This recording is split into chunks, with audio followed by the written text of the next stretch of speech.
korban pemerkosaan, penutupan pabrik rokok, dan pelegalan ganja bagi tenaga medis. Baiklah, di sini izinkan kami memperkenalkan diri. Perkenalkan, nama saya Sapnameta Teresa, PO 7133125069. Perkenalkan, nama saya Melda dengan NIM PO 71331255053. Perkenalkan, nama saya Alia Sri Faira dengan NIM PO 7133125031. Perkenalkan, nama saya Dinda Kurnia Putri Ramadhani dengan NIM PO 7133125010. Perkenalkan, nama saya Yusuf Sandila dengan NIM PO 71331250. Perkenalkan, nama saya Alia Ayunabila dengan NIM PO 7133125032. Perkenalkan, nama saya Bunga Ambar Saina dengan NIM PO 713312255038. Perkenalkan, nama saya Nadia Nuranisa dengan NIM PO 7133125011. Jadi, kami dari kelas 1A D3 Sanitasi. Selamat menonton! Jadi, guys, kita akan membahas materi yang ketiga nih tentang pelegalan ganja dalam dunia medis. Menurut kalian ganja itu bahaya nggak sih? Bahaya banget. Kalau misalnya salah digunakan seperti kata lainnya. Begitu ya guys. Jadi aku bacain tentang ganja itu apa sih?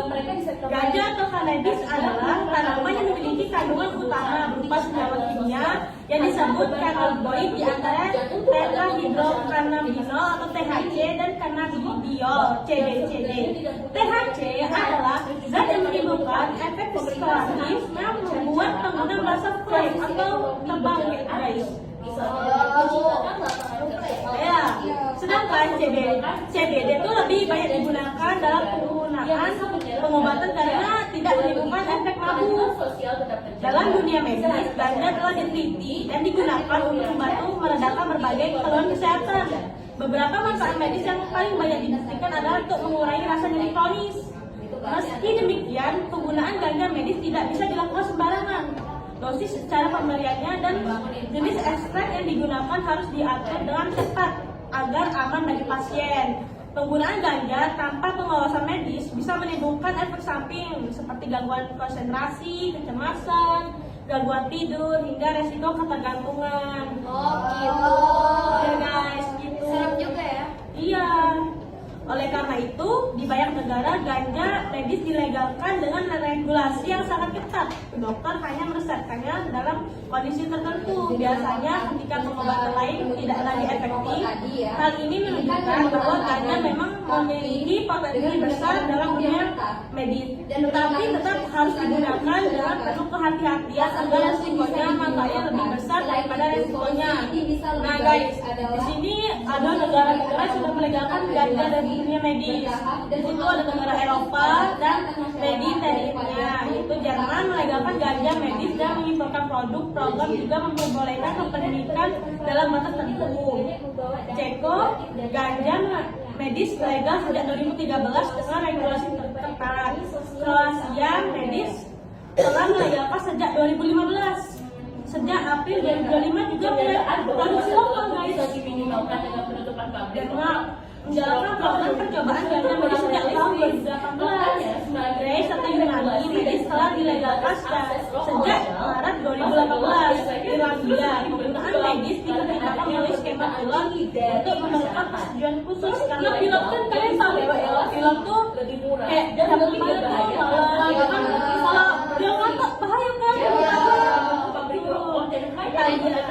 Jadi dia ganja itu biar dia Ya, obat dan benar sekali. Oke, lanjut ya guys. Italia, ganja medis legal dengan regulasi ketat penggunaan personal kecil untuk deskripsi bukan tunggal. Medis legal sejak 2018 dispensasi melalui apotek Prancis. Program pilot juga jangka 2 tahun untuk obat turunan seperti Salsifex tersedia sama cara dengan dia tadi. Terus di Amerika Utara dan Tengah. Di Amerika, banyak negara bagian memadai ganja sekitar 40 negara bagian dan beberapa teori meski secara federal masih terlarang. Meksiko, Costa Rica, Panama, Barbados, Bermuda, Saint Vincent, dan Grenadines, Antigua, Berbagai negara di kawasan ini juga telah menyediakan akses medis, seringkali diiringi dengan langkah diskriminasi atau legalisasi terbatas. Nah gitu guys, kalau pendapat aku. Kalau dari aku ingin menyampaikan latar belakang pelegalan ganja dalam dunia medis. Dari sejarah penggunaan tradisional, ganja sudah dipakai sejak ribuan tahun yang lalu dalam pengobatan tradisional, misalnya di Tiongkok, India, dan Timur Tengah. Terus juga digunakan untuk meredakan nyeri, gangguan tidur, hingga meningkatkan nafsu makan seperti yang Dinda bilang tadi. Lalu ada juga senyawa-senyawa aktif yang ada di dalam ganja, terutama THC, tetrahidrokarbional, dan cannabidiol. Penemuan sistem endokannabinoid dalam tubuh manusia menjelaskan mengapa ganja bisa mempengaruhi nyeri, mood, nafsu makan, hingga sistem imun. Lanjut, kebutuhan medis yang belum terpenuhi. Banyak pasien dengan penyakit kronis, misalnya kanker, epilepsi, HIV, AIDS, multiple sclerosis, tidak merespon baik obat konvensional. Ganja medis muncul sebagai alternatif atau pelengkapan terapi, terutama untuk nyeri kronis, mual akibat kemoterapi, dan epilepsi yang resisten obat. Lanjut, tekanan dari pasien dan aktivis. Pasien dan keluarga penderita penyakit berat mendorong pemerintah untuk membuka akses ganja medis. Kisah-kisah keberhasilan terapi dengan ganja di luar negeri memperkuat tuntutan legalisasi. Perubahan regulasi global. Beberapa negara mulai melegalkan ganja untuk medis, misalnya yang dibilang Dinda tadi ada Jerman, Thailand, dan lain-lain. WHO 2019 merekomendasikan agar ganja medis ditinjau ulang status hukumnya karena potensi manfaat medis yang jelas. Mempertimbangkan ekonomi dan sosial, legalitas ganja medis membuka peluang industri farmasi, penelitian, dan pajak negara. Di sisi lain, pengaturan yang ketat dibutuhkan untuk mencegah penyalahgunaan. Jadi di sini saya akan menambahkan apa sih ganja tuh harus dilegalkan untuk tenaga medis. Berarti ganja medis sudah digunakan untuk meredakan gejala yang disebabkan oleh penyakit tertentu. Istilah ganja medis juga disebut sebagai cannabis medis atau marijuana medis. Ganja medis mengandung banyak senyawa aktif. Salah satu yang paling terkenal adalah delta dan cannabidiol. Ganja medis memungkinkan memiliki manfaat untuk beberapa kondisi tertentu. Karena untuk mendapatkan ganja medis harus mendapatkan rekomendasi tertulis dari dokter di negara yang melegalkan, termasuk harus memenuhi syarat kondisi untuk mengkonsumsi ganja medis.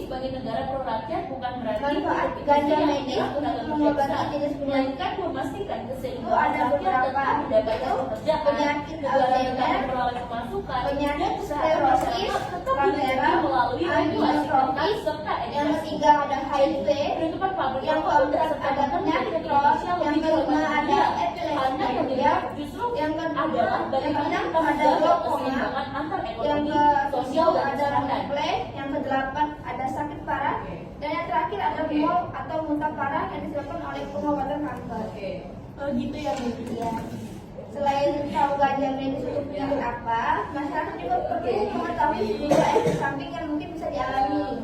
Efek sampingnya itu ada peningkatan jantung, ada tensi, konsentrasi, ada waktu reaksi lebih lambat, interaksi obat-obat yang negatif, ada peningkatan resiko serangan jantung dan stroke, nafsu makan meningkat, kecanduan, dan halusinasi. Meskipun demikian, efek samping dari ganja medis masih membutuhkan studi lebih lanjut. Nah, ganja itu ada beberapa jenis. Yang pertama ada cannabis sativa. Dia tuh efek itu biasanya meningkatkan energi, kreativitas, dan rasa senang. Berarti kayak orang mabuk gitu ya. Senang. Dia tuh ciri-ciri Tuhannya tuh rapi, tinggi dan tinggi. Terus yang kedua tuh ada cannabis Indonesia. Apa tuh? Efek itu berfungsi untuk menenangkan dan membuat ngantuk relasi tubuh. Jadi untuk WDC Oh, banyak di mana tuh meditasi gitu ya. Benar, ya. ciri-ciri perempuannya tuh pendek, gemuk, dengan daun itu lebar. Oh, Yang ketiga tuh ada hybrid. apa tuh? Dia tuh hasil persilangan dari sativa dan Indonesia. Efeknya tuh bisa menenangkan. Berarti yang ganja ini banyaknya namanya ya. Bukan cuma sika, kan biasanya kita tahu cuma sika kan ganja. Aku tahu cuma sih. Nah, terus yang keempat tuh ada hasil. Apa tuh? Apa fungsinya itu? Dia tuh lebih tinggi untuk menenangkan juga. Dia tuh pokoknya daunnya tuh tinggi daripada ganja yang lain. Terus yang kelima tuh ada oil cannabis. Dia tuh cara menggunakan itu diminum, dioles atau dihisap. Guna itu sama dengan Oh, jadi ganja itu kayak untuk nenangin segala ya. Pantas orang itu kadang sambil sampai salah guna. ini yang banyak sekali dipakai oleh orang untuk menyalahgunakan atau dimakan. Aku baru tahu itu. Lanjut. Efeknya tuh lebih lama, tapi bisa lebih kuat untuk membuat kita. Jadi kita udah capek-capek kayak itu ya. Banyak baik di kue, permen atau minuman yang mengandung ekstrak ganja. Berarti kalau kayak orang-orang kalau nggak gym itu pakai ganja ya? Jual itu legal di negara-negara yang menggunakan ganja. Gitu ya. Oke, makasih nih. Ini ada juga hukum yang berlaku mengenai pelegalan ganja bagi tenaga medis. Nah, menurut dasar hukum, yaitu pada Undang-Undang Nomor 35 Tahun 2009 tentang narkotika, ganja masuk dalam narkotika golongan 1, yaitu pada pasal 6 ayat 1. Pasal 8 ayat 1 mengatakan narkotika golongan 1 dilarang digunakan untuk pelayanan kesehatan. Jadi artinya dokter maupun tenaga medis tidak boleh meresepkan atau menggunakan ganja untuk pasien. Pada pasal 7 Undang-Undang Nomor 35 Tahun 2029 memang ada ketentuan bahwa narkotika bisa dipakai untuk kepentingan kesehatan dan ilmu pengetahuan. Tapi ada pula pengecualian. Ini tidak berlaku untuk ganja karena statusnya golongan 1. Selain itu, ada juga keputusan dari Mahkamah Konstitusi, yaitu permohonan keluarga pasien dengan cerebral palsy meminta ganja medis dilegalkan. MK menolak permohonan tersebut karena belum ada bukti ilmiah kuat di Indonesia dan urusan perubahan status narkotika adalah kewenangan DPR dan pemerintah melalui revisi Undang-Undang Narkotika. Nah, posisi pemerintah dan lembaga BNN dan Polri masih menganggap ganja berbahaya, perlu kajian ilmiah lebih lanjut.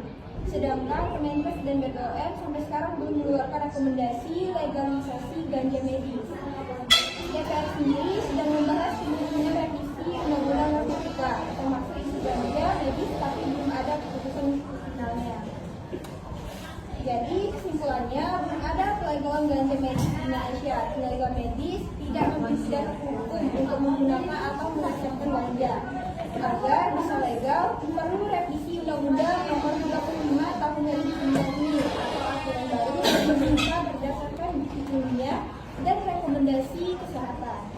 Nah, ada pula perbandingan aturan ganja medis di beberapa negara dengan Indonesia, yaitu pertama di Thailand. Di Thailand ini tahun 2018 menjadi negara Asia Tenggara pertama yang melegalkan ganja untuk medis. Hanya boleh digunakan dengan resep dokter. Pasien harus ke daftar resmi, ditolak ketat oleh Kementerian Kesehatan Thailand dan banyak digunakan untuk pereda nyeri, epilepsi, kanker, dan multiple sclerosis. Sedangkan di Jerman, legal sejak 2017 untuk pasien tertentu. Dokter bisa meresepkan ganja medis jika obat lain tidak efektif. Nah, di mana biaya ini bisa ditanggung oleh asuransi kesehatan nasional. Produk ganja medis diimpor atau diproduksi secara legal dengan standar farmasi. Di Kanada, ganja medis dilegalkan sejak tahun 2005 dan profesional sejak tahun 2018. Pasien bisa mendapatkan obat resep, bisa membeli di apotek khusus atau menanam sendiri dengan izin resmi. Di Amerika Serikat, aturan berbeda per negara bagian. Negara bagian menunjukkan ganja medis. Digunakan untuk nyeri kronis, kanker, epilepsi, PTSD, dan HIV. Tetap ada pengawasan ketat. Misalnya pasien harus memiliki medical marijuana card. Yang kelima itu pada Indonesia sendiri. Berdasarkan Undang-Undang Nomor 35 Tahun 2009, ganja termasuk narkotika golongan 1 dilarang di seluruh rekreasional. Permohonan judicial review di MK untuk melegalkan ganja medis ditolak pada tahun 2022. Saat ini belum legal meski ada wacana revisi untuk Undang-Undang narkotika itu sendiri. Baiklah teman-teman, tanggapan saya mengenai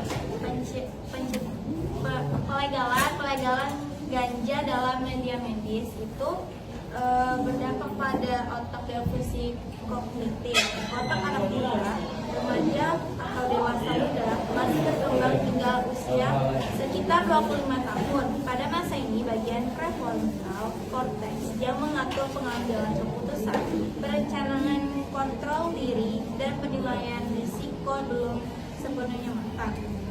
Gangguan memori dan konsentrasi, ganja mempengaruhi hipokampus, bagian otak yang berperan penting dalam pembentukan memori. Akibatnya, remaja sulit menyerap pelajaran dan prestasi sekolah menurun.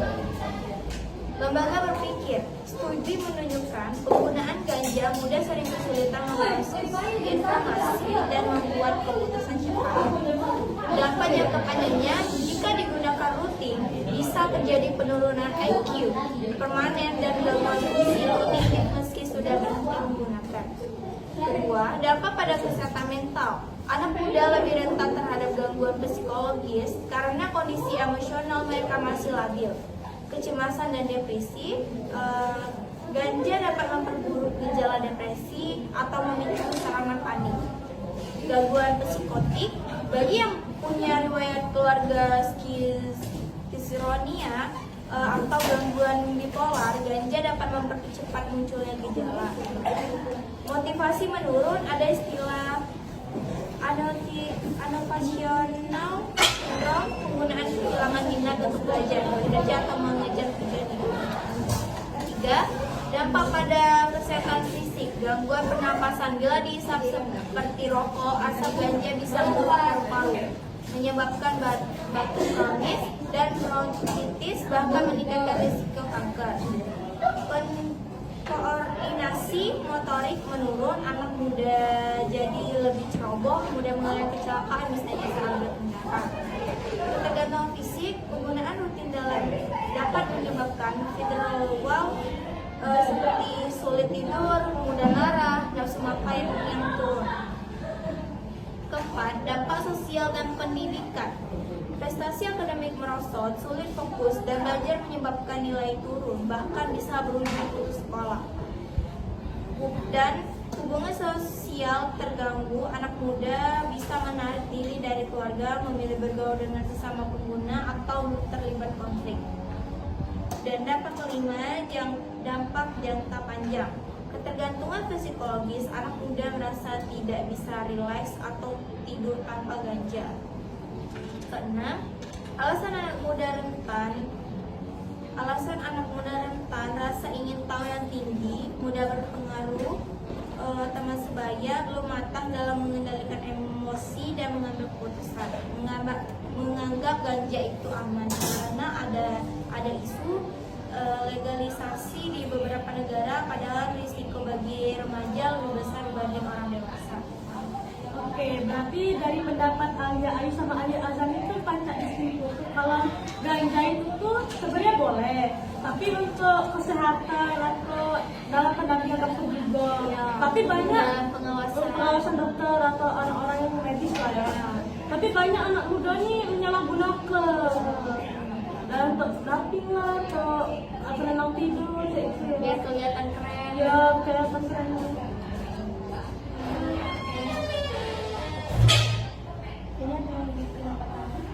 Ada faktor-faktornya pula itu faktor-faktor yang menyebabkan manusia itu tertarik dengan ganja, baik dari sisi biologis, psikologis maupun sosial. Satu, faktor biologis, kandungan zat aktif atau THC mempengaruhi sistem saraf pusat dan menimbulkan rasa senang, rileks atau scientific effect euforia ini membuat orang tertarik untuk mencoba lagi. Dopamin delta. THC merangsang pelepasan dopamin atau bahagia sehingga orang merasa lebih tenang, puas atau bahagia. Dua, faktor psikologis. Pertama, mengurangi stres atau kecemasan. Banyak orang tertarik karena percaya ganja bisa membuat mereka lebih rileks dan mengurangi ketegangan. Dua, rasa ingin tahu. Sebagian orang mencoba ganja karena penasaran terhadap efeknya. Tiga, pelarian dari masalah. Ada yang menggunakan untuk melupakan beban hidup, kesedihan atau trauma ataupun putus cinta. Yang ketiga, faktor sosial. Pengaruh teman sebaya, tekanan atau ajakan dari lingkungan pergaulan yang membuat seseorang tertarik mencoba. Dua, gaya hidup atau tren. Dalam beberapa komunitas, ganja dianggap bagian dari gaya hidup modern atau simbol kebebasan. Ketiga, budaya populer. Film, musik, atau selebriti tertentu yang mengaitkan ganja dengan kreativitas atau kebebasan bisa mempengaruhi orang untuk tertarik. Dan yang keempat, faktor medis. Selain manfaat kesehatan, ada penelitian bahwa ganja bisa membantu mengurangi nyeri kronis, meningkatkan nafsu makan, atau mengurangi gejala penyakit tertentu. Hal ini membuat sebagian orang tertarik mencobanya, walaupun di banyak negara penggunanya masih ilegal. Jadi, ketertarikan manusia terhadap ganja biasanya merupakan kombinasi dari efek zatnya, kondisi psikologis, lingkungan sosial, dan persepsi tentang manfaatnya. Oke, jadi tentang ganja ini ada pesan moralnya, kawan-kawan, pendapat aku. Pesan moralnya itu jangan terjebak pada rasa penasaran. Banyak anak muda mencoba ganja hanya karena ingin tahu atau ikut-ikutan, misalnya FOMO lah ya. Padahal sekali mencoba tuh bisa membuka jalan pada kebiasaan, kayak sekali nyoba tuh langsung kayak candu. Nah, yang kedua, kesehatan itu lebih berharga daripada kesenangan sesaat. Ganja dapat merusak konsentrasi, daya ingat, dan motivasi. Hal ini bisa menghambat cita-cita masa depan. Rusak lah ini. Iya benar. Nah, terus bijak dalam memilih lingkungan, terutama tuh di lingkungan pertemanan. Kalian tahu ya kalau zaman sekarang nih ya istilahnya lah kayak modern nih cak. Iya supaya Kawannya ini pakai ini ada kedua ya penasaran. ya balik kita ke FOMO tadi. Oke, yang keempat tuh masa depan tuh ada di tangan kalian. Generasi muda tuh adalah harapan bangsa. Menghindari ganja berarti menjaga diri agar tetap sehat dan produktif dan siap meraih impian tanpa terbebani oleh dampak buruk narkotika. Gitu teman-teman. Pencegahan itu cara mana pencegahannya? Pencegahannya Aku yang mungkin menambah ke untuk pencegahan dalam dunia medisnya itu ada beberapa langkah. Yang pertama, edukasi masyarakat dan tenaga medis. Penting agar masyarakat memahami bahwa ganja bukan obat mujarab yang bisa menyembuhkan semua penyakit. Begitu pula tenaga medis harus mendapat pelatihan khusus jika suatu saat riset ganja medis diizinkan. Yang kedua, pengawasan ketat. Jika ganja medis diteliti, harus ada sistem distribusi dan pengawasan yang ketat agar tidak bocor ke penyalahgunaan. Yang ketiga, alternatif terapi. Dunia medis sebaiknya mengutamakan obat-obatan yang sudah terbukti, aman dan legal, bukan langsung menggunakan ganja. Yang keempat, peran keluarga dan sekolah. Pencegahan dimulai dari rumah dan lingkungan pendidikan dengan memberikan pemahaman sejak dini tentang bahaya narkoba termasuk ganja. Baiklah, izinkan saya menambahkan yang disampaikan oleh Nadia. Seperti kita ketahui bersama, ganja termasuk narkotika golongan 1 menurut Undang-Undang Narkotika di Indonesia. Artinya, ganja dilarang digunakan untuk tujuan apapun kecuali penelitian yang sangat terbatas. Hal ini karena ganja mengandung zat psikoaktif bernama THC yang dapat mempengaruhi melalui sistem saraf menimbulkan efek kecanduan, gangguan konsentrasi, perubahan perilaku, bahkan kerusakan kesehatan fisik dan mental. Penyalahgunaan ganja tidak hanya berdampak pada individu, tetapi juga pada keluarga dan masyarakat luas. Banyak kasus kriminal, pergaulan bebas, hingga gangguan kesehatan mental berawal dari penggunaan ganja dan narkotika lainnya. Karena itulah upaya pencegahan harus dilakukan secara menyeluruh, mulai dari tingkat individu, keluarga, masyarakat, hingga pemerintah. Pertama, upaya melalui pendidikan dan penyuluhan.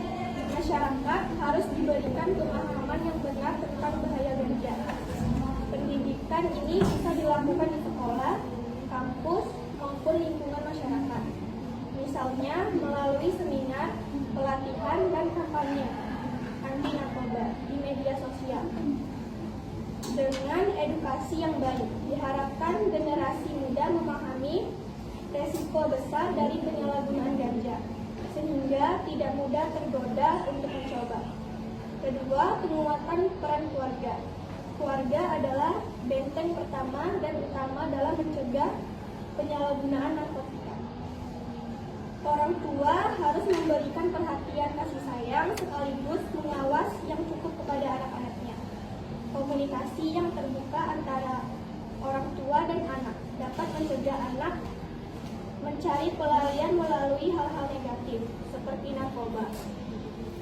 Lingkungan keluarga yang harmonis dan religius juga menjadi faktor penting agar anak tidak terjerumus pada penyalahgunaan ganja. Ketiga, penegakan hukum yang tegas.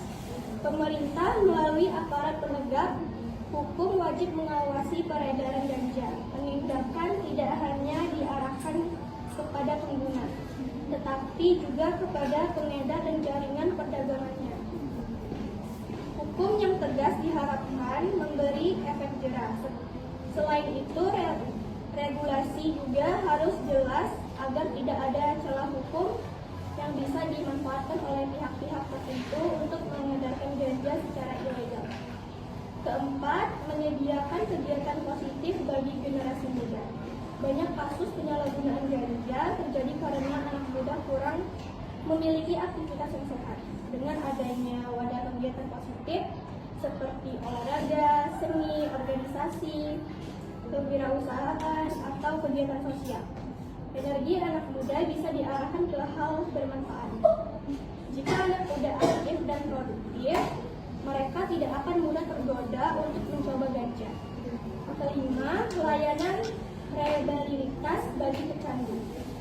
Bagi orang yang sudah terlanjur menggunakan ganja adalah solusi terbaik. Pecandu tidak selalu harus dihukum penjara, tetapi lebih baik diberi kesempatan untuk sembuh melalui rehabilitas medis maupun sosial. Dengan begitu, mereka bisa kembali ke masyarakat dengan kondisi yang lebih sehat dan tidak lagi mengulangi kesalahan yang sama. Keenam, kerja sama antara pemerintah, masyarakat, dan lembaga nasional. Pencegah penyalahgunaan ganja tidak bisa dilakukan oleh pemerintah saja. Masyarakat juga harus ikut berperan, misalnya dengan melaporkan adanya indikasi penyalahgunaan di lingkungan. Selain itu, karena ganja juga diperjualbelikan secara internasional, pemerintah Indonesia harus bekerja sama dengan negara lain serta lembaga dunia seperti PBB untuk mencegah penyelundupan narkotika. Ketujuh, pemanfaat media sosial secara positif. Di era digital, informasi tentang ganja bisa tersebar dan dengan cepat. Oleh karena itu, kita perlu memanfaatkan media sosial untuk menyebarkan konten edukasi. Cerita inspiratif dari mantan pengguna yang berhasil pulih atau kampanye kreatif anti narkoba. Dengan cara ini, masyarakat khususnya anak muda bisa lebih sadar akan bahaya penyalahgunaan ganja. Dari semua upaya tersebut, kita bisa melihat bahwa pencegahan penyalahgunaan ganja harus dilakukan secara komprehensif, tidak cukup hanya mengandalkan aparat penegak hukum, tetapi tetapi harus melibatkan pendidikan, keluarga, masyarakat, hingga kerjasama internasional.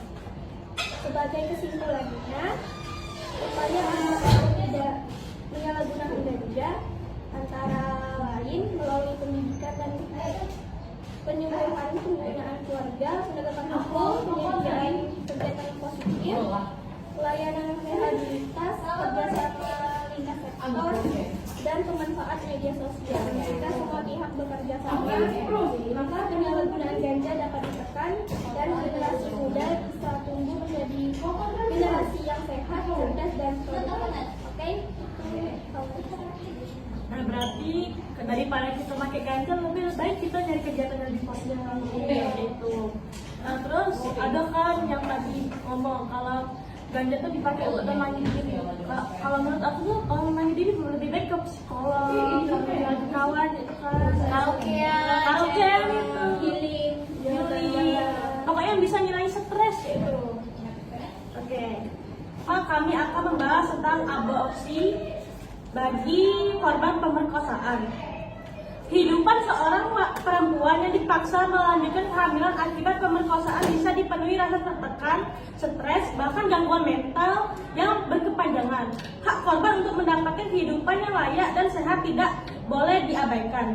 Kasus aborsi bagi korban pemerkosaan seringkali muncul sebagai dilema hukum, moral, sosial yang kompleks. Banyak perempuan korban kekerasan seksual yang menghadapi kehamilan tidak diinginkan harus berjuang melawan stigma masyarakat. Tidak sedikit dari mereka yang akhirnya memilih jalan aborsi secara diam-diam karena takut dihukum atau dipandang buruk. Hal ini menunjukkan bahwa realitas di lapangan seringkali lebih rumit dibandingkan aturan tertulis yang ada. Di Indonesia, beberapa kasus sempat menjadi sorotan publik, misalnya kasus seorang siswi di SMP di Jambi yang diperkosa oleh kakak kandungnya hingga hamil. Sungguh miris sekali ya, lalu melakukan aborsi dengan bantuan ibunya. Kasus ini berujung pada proses hukum dan hukum bagi korban meskipun jelas bahwa kehamilan itu lahir dari tindak kriminal yang brutal.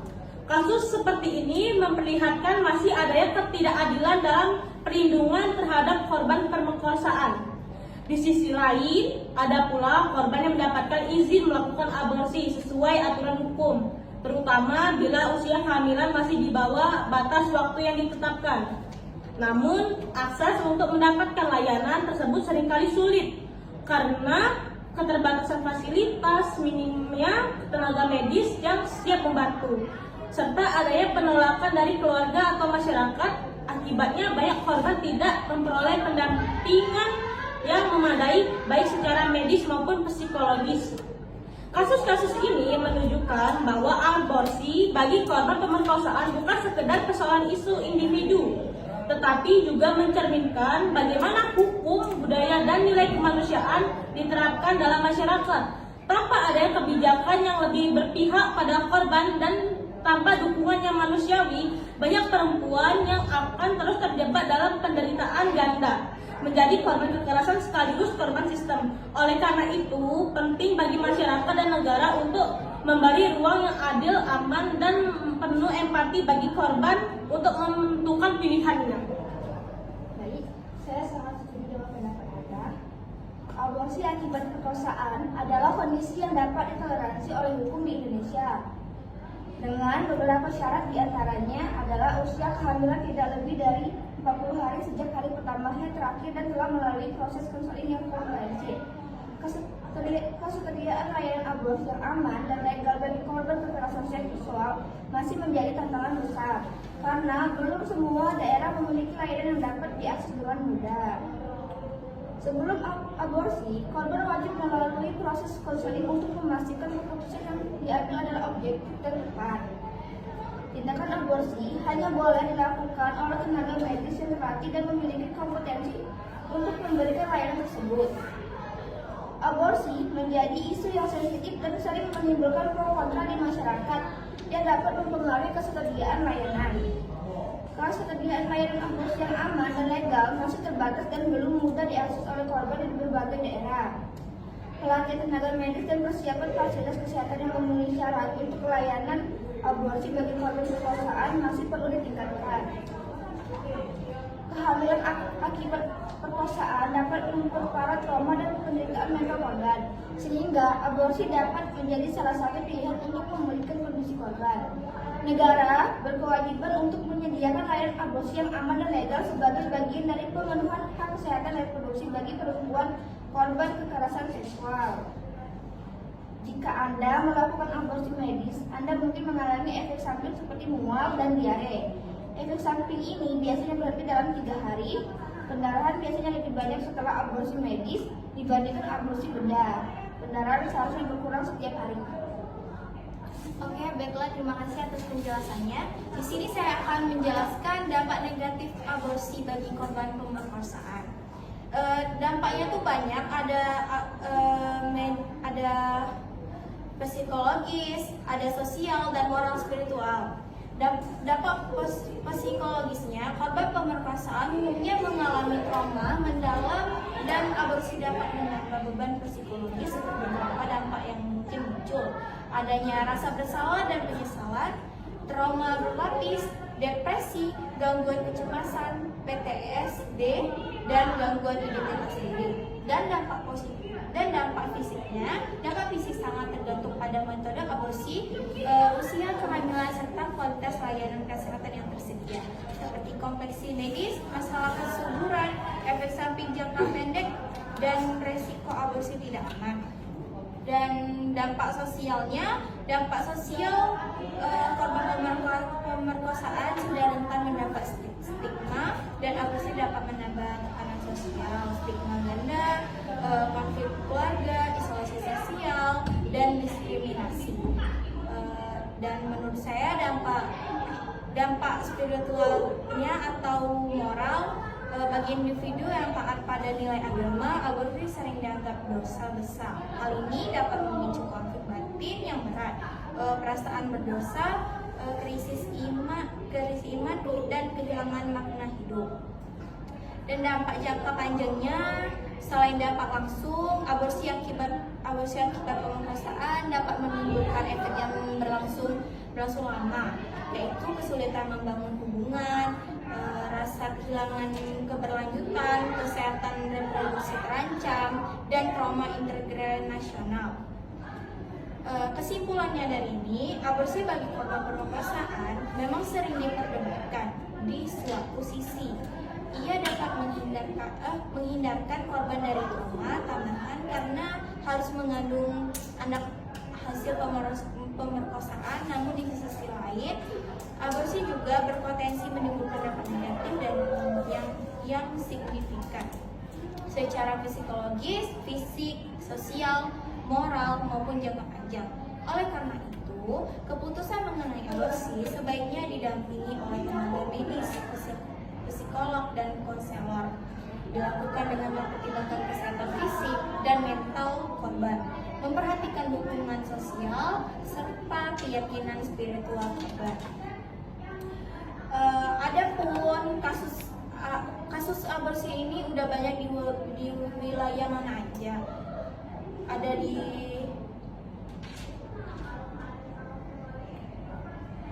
statistik dan data khusus. Menurut data dari Komnas Perempuan selama periode 2020 sampai 2024 terdapat lebih dari 10.000 kasus kekerasan seksual dengan 774 diantaranya adalah pemerkosaan. Dari jumlah ini, 81 korban mengalami kehamilan yang tidak diinginkan. Dalam periode 2018 sampai 2023 tercatat 255 kasus aborsi yang dialami korban pemerkosaan. Sekaligus, korban tersebut tidak menerima layanan aborsi yang aman atau diindikasi kedaruratan medis. Komnas Perempuan juga mendokumentasikan 147 kasus pemaksaan aborsi dari tahun 2016 sampai tahun 2021 yang tidak hanya terjadi pada korban pemerkosaan, tapi juga dilakukan oleh orang tua, suami, dan pacar. Di Indonesia, sayangnya data pemerintah mengenai aborsi termasuk karena pemerkosaan sangat terbatas, sehingga informasi valid komprehensif, sulit ditemukan. Regulasi dan tantangan hukum. Baiklah, selain itu juga ada undang-undang terkait aborsi bagi korban pemerkosaan ini. Yang pertama itu adalah Undang-Undang Nomor 36 Tahun 2009 tentang kesehatan. Yang pertama ada pasal 75 sampai pasal 77 mengatur larangan aborsi kecuali darurat medis yang mengancam nyawa atau ibu. Yang kedua adalah kehamilan akibat pemerkosaan yang dapat menimbulkan trauma psikologis. Selain itu, aborsi hanya boleh dilakukan sebelum usia kehamilan 6 minggu, dihitung dari hari pertama haid terakhir, dengan konseling dan persetujuan korban oleh tenaga medis yang berkompeten. Selain itu, adapun peraturan pemerintah nomor 61 tahun 2014 tentang kesehatan reproduksi menjadi aturan teknis pelaksanaan Undang-Undang Kesehatan, yaitu pada pasal 31 sampai pasal 39 menjelaskan tata cara aborsi bagi korban pemerkosaan. Yang pertama harus melalui konseling pra dan pasca tindakan. Kedua itu dilakukan di fasilitas kesehatan tertentu. Yang ketiga, korban mendapatkan perlindungan kerahasiaan. Yang ketiga, Kitab Undang-Undang Hukum Pidana atau KUHP. KUHP umumnya melarang aborsi, yaitu terdapat pada pasal 346 hingga pasal 349. Tetapi ketentuan dalam Undang-Undang Kesehatan menjadi pengecualian untuk kasus pemerkosaan atau darurat medis. Yang keempat, Undang-Undang Perlindungan Anak, yaitu Undang-Undang Nomor 35 Tahun 2014, perubahan atas Undang-Undang Nomor 23 Tahun 2005, di mana undang-undang ini mengatur perlindungan khusus bagi anak korban pemerkosaan, termasuk hak atas kesehatan reproduksi. Selain itu, adapun prosedur hukum, yaitu korban pemerkosaan berhak mendapatkan perlindungan hukum dan pendampingan langkah-langkahnya. Yang pertama itu pelaporan. Segera melapor ke polisi, bisa ke Polres, Polsek, atau unit TPA. Yang kedua, harus disertai dengan bukti yang dibawa, berupa identitas diri, barang bukti seperti pakaian, rekaman, dan lain-lain. Yang ketiga ada surat hasil visum bila sudah ada. Jika belum, polisi akan memberikan surat pengantar untuk visum. Nah, yang selanjutnya itu pemeriksaan. Korban akan dimintai keterangan oleh unit PPA, perlindungan perempuan dan anak. Bisa didampingi oleh pendamping hukum, psikolog, atau LSM yang peduli pada isu kekerasan seksual. Yang ketiga, visum atau repertum, yaitu polisi memberikan surat mengantar ke rumah sakit untuk visum. Hasil visum menjadi bukti penting dalam proses peradilan. Yang ketiga ada pendampingan hukum. Korban berhak didampingi pengacara atau advokat, termasuk bantuan hukum gratis, LBH, Komnas Perempuan, dan lain-lain. Yang kedua, adapun prosedur medisnya. Korban pemerkosaan membutuhkan perawatan fisik dan mental. Pertolongan darurat, segera ke rumah sakit atau puskesmas untuk pemeriksaan. Dilakukan pemeriksaan menyeluruh, luka fisik, kondisi organ reproduksi, tes kehamilan, dan tes IMS atau HIV. Selanjutnya ada profilaksi atau pencegahan, pemberian obat darurat untuk mencegah kehamilan atau kontrasepsi darurat. Kemudian pemberian obat untuk mencegah infeksi menular seksual atau IMS. Nah, setelah itu dilakukanlah aborsi jika kehamilan terjadi akibat pemerkosaan. Berdasarkan Undang-Undang Nomor 36 Tahun 2009 tentang Kesehatan dan PP Nomor 61 Tahun 2014 tentang Kesehatan Reproduksi, aborsi diperbolehkan dengan syarat usia kehamilan kurang dari sama dengan 6 minggu dari HPHT. Kemudian atas permintaan korban dengan persetujuan tertulis, didahului dan diikuti konseling oleh tenaga medis berkompeten, dilakukan di fasilitas kesehatan resmi seperti rumah sakit dan klinik tertentu. Yang selanjutnya itu pendampingan psikologis. Korban berhak mendapatkan konseling psikologis psikologis untuk mengurangi trauma.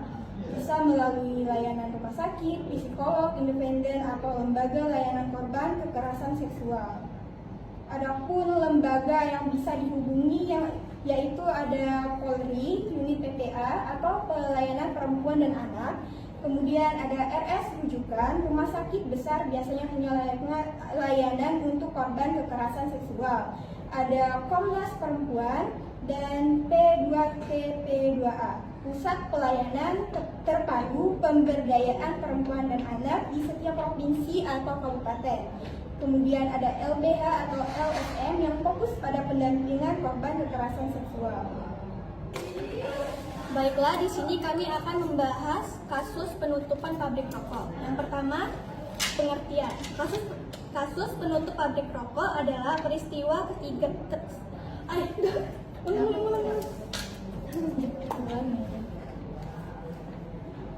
Baiklah, di sini kami akan membahas penutup kasus pabrik rokok. Kasus penutup pabrik rokok adalah peristiwa ketika sebuah pabrik rokok menghentikan kegiatan produksinya, baik untuk sementara waktu maupun secara permanen. Penutupan ini bisa terjadi karena berbagai faktor, misalnya kebijakan pemerintah, kenaikan cukai rokok, penurunan permintaan pasar, alasan kesehatan, hingga permasalahan hukum. Mengapa ini disebut sebagai kasus? Karena penutupan pabrik rokok tidak hanya sekedar berhentinya sebuah perusahaan beroperasi, tetapi juga menimbulkan perhatian publik dan perdebatan yang luas. Penutupan pabrik rokok sering dikaitkan dengan dua hal yang bertolak belakang, yaitu kepentingan kesehatan masyarakat di satu sisi dan kepentingan ekonomi serta sosial di sisi lain. Dari sisi pro atau mendukung penutupan, kasus ini dipandang positif karena bisa membantu mengurangi jumlah perokok. Dengan berkurangnya produksi rokok, diharapkan konsumsi masyarakat juga berkurang.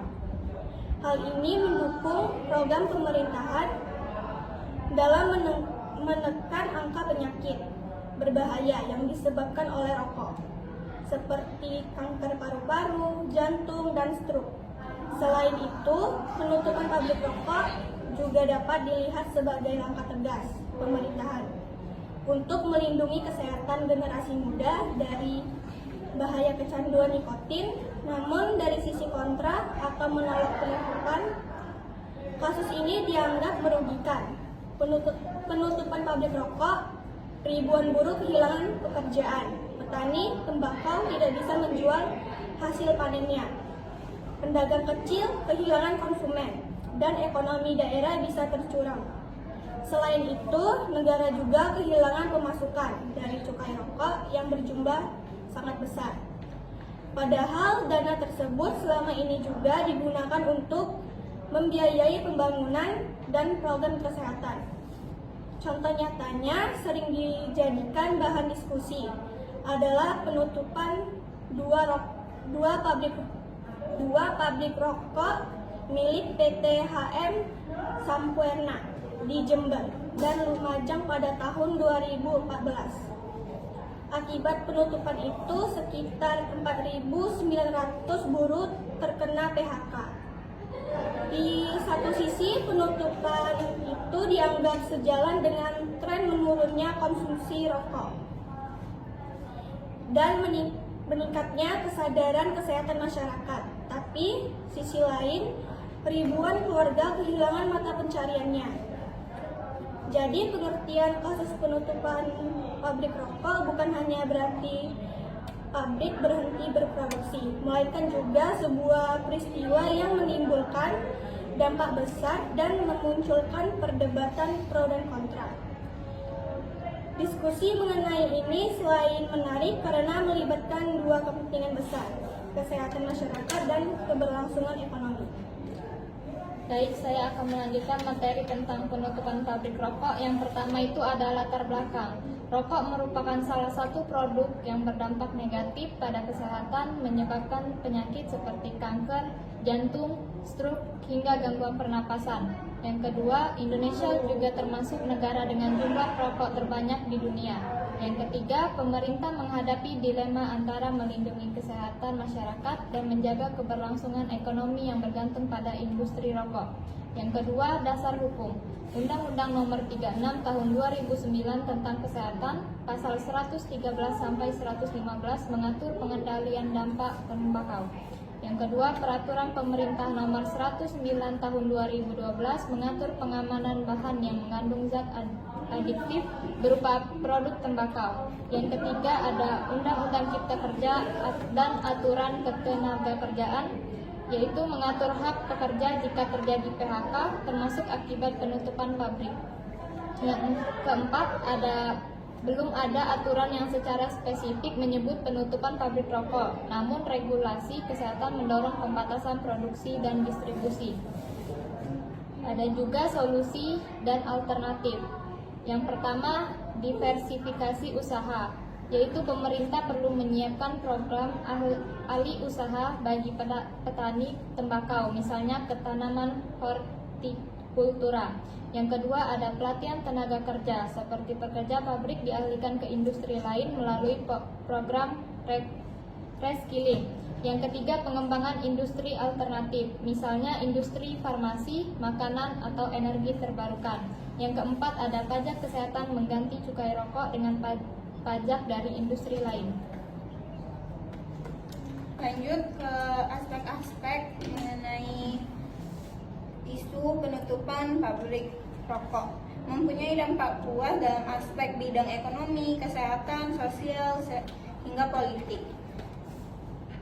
Pertama, dari aspek kesehatan, rokok menjadi penyebab utama penyakit jantung, kanker, paru-paru, stroke, dan PPOK dengan jutaan kematian tiap tahun di dunia. Penutupan pabrik rokok sering dipandang sebagai langkah untuk menekan konsumsi tembakau dan melindungi kesehatan masyarakat. Sejalan dengan komitmen internasional, misalnya Framework Convention on Tobacco Control (FCTC) yang mendorong pengendalian tembakau.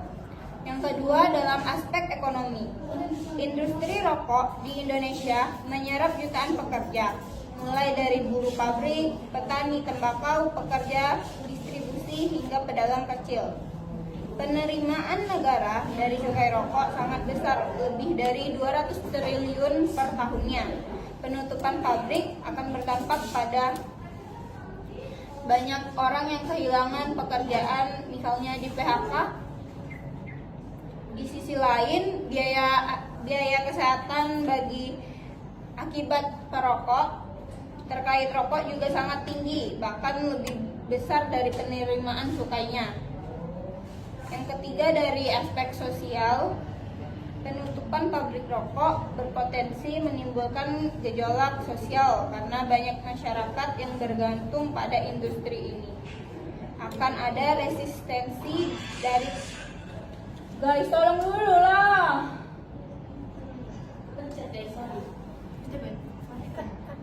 Belum ya dari aku.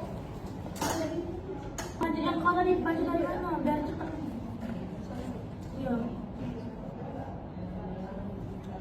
Yang ketiga, dari aspek sosial, penutupan pabrik rokok berpotensi menimbulkan gejolak sosial karena banyak masyarakat yang bergantung pada industri ini.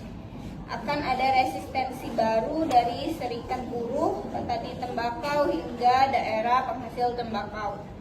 Jika tidak diimbangi dengan alternatif, maka pencaharian bisa menimbulkan kemiskinan baru. Yang keempat, aspek politik dan kebijakan. Pemerintah sering berada dalam posisi dilematis. Di satu sisi perlu melindungi kesehatan rakyat, di sisi lain negara sangat bergantung pada cukai rokok dan ingin menjaga lapangan kerja. Kebijakan yang lebih realistis biasanya berupa pengendalian bertahap, misalnya kenaikan cukai, pembatasan iklan, atau kemasan polos, bukan penutupan total.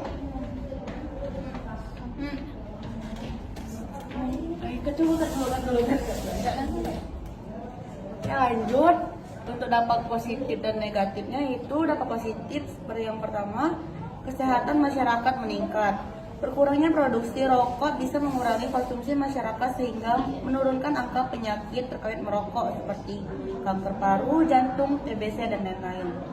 Yang kedua, lingkungan lebih bersih. Asap, limbah, dan puntung rokok yang mencemari udara, tanah, maupun air bisa berkurang. Yang ketiga, meningkatkan produktivitas masyarakat. Jika konsumsi rokok menurun, masyarakat dapat mengalihkan pengeluaran kebutuhan lain yang lebih bermanfaat seperti pendidikan, makanan bergizi, dan kesehatan. Yang keempat, dukungan terhadap program pemerintah. Sejalan dengan program pengendalian tembakau dan target penurunan angka merokok khususnya usia muda. Yang kelima, mendorong peralihan ekonomi sehat. Tenaga kerja bisa diarahkan ke sektor lain yang lebih ramah kesehatan, misalnya pertanian, pangan, industri kreatif, atau produk herbal. Dan dampak negatifnya, yang pertama, PHK dan pengangguran. Pekerja pabrik atau labirin rokok bisa kehilangan pekerjaan, menyebabkan meningkatnya angka pengangguran.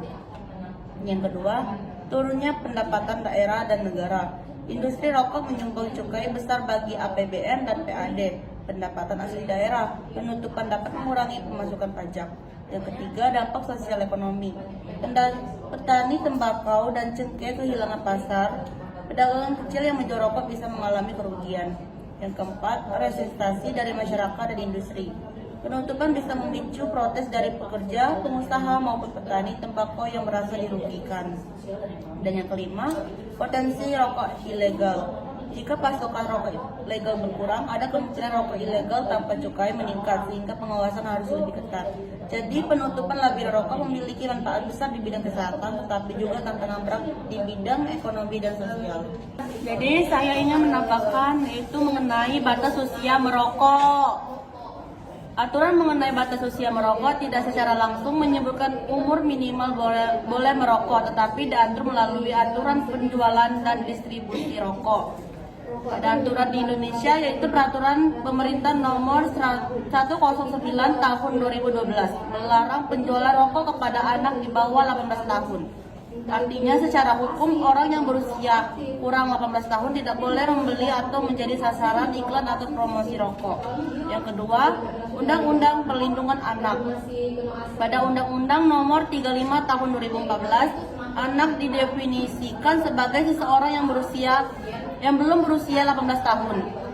Memberikan perlindungan agar anak tidak menjadi korban bahaya rokok. Dan tiga, praktiknya. Jadi batas usia merokok di Indonesia sama dengan 18 tahun ke atas. Walau belum ada pasal khusus yang menegaskan dilarang merokok bagi di bawah 18 tahun. Jadi di Indonesia usia minimal membeli rokok adalah 18 tahun. Meskipun kenyataannya banyak anak-anak di bawah usia tersebut yang masih mengakses rokok tersebut. Saya izin menambahkan juga, jadi ada juga alasan penutupan pabrik rokok. Yang pertama itu dari kesehatan masyarakat, menekankan angka perokok dan penyakit akibat rokok. Yang kedua, perlindungan generasi muda seperti mencegah perokok pemula. Dan yang ketiga, dari lingkungan seperti limbah pabrik rokok dapat mencemari udara, air, dan tanah. Oke, dari yang kita diskusikan tadi dapat disimpulkan dari aborsi bagi korban pemerkosaan, penutupan pabrik rokok, legalan ganja dan media medis. Aborsi itu sebenarnya tuh boleh-boleh bayar bagi korban pemerkosaan karena dia tuh kan dia korban kan, bukan kemauan dia untuk mengandung anak itu. Dia juga dipaksa. Melawan bakalan nyawa dia yang itu. Iya, terancam. Nah, terus kalau untuk bayi tuh sebenarnya bayi itu hak ya, nggak salah juga bayi ilegal yang beresiko. Nah, terus yang kedua, penutupan pabrik rokok ini sebenarnya banyak PHK, lapangan pekerjaan melakukan studi lebih mendalam tentang potensi yang paling besar ganja untuk berbagai penyakit dan Parkinson. Nah, itu pelegalan ganja dalam media medis kerja aku tadi ada manfaatnya, ada buruknya. Yang baiknya tuh untuk pengobatan flu.